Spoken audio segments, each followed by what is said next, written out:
اپنوں کی خوشی کے لیے، ان کے چہروں پہ مسکراہٹ دیکھنے کے لیے انسان یہ بھی بھول جاتا ہے کہ اس کا اپنا بھی کوئی چہرہ ہے، کوئی وجود ہے، اور جب وقت بدلتا ہے تو سب سے پہلے آپ کا اپنا آپ کو پہچاننے سے انکار کرتا ہے۔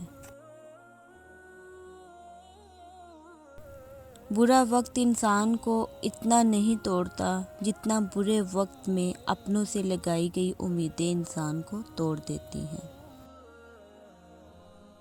وقت کتنا ہی برا ہو گزر ہی جاتا ہے، لیکن رویے، لہجے اور الفاظ ہمیشہ یاد رہتے ہیں۔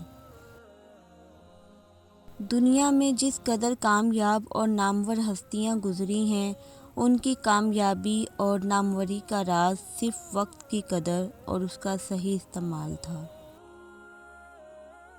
وقت اگر ایک سا رہتا تو انسان کی پہچان کیسے ہوتی؟ وقت کو ضائع کرنا ایک طرح کی خودکشی ہے۔ فرق صرف اتنا ہے، خودکشی ہمیشہ کے لیے زندگی سے محروم کر دیتی ہے، جبکہ وقت کا ضائع کرنا ایک محدود عرصے تک زندہ کو مردہ بنا دیتا ہے۔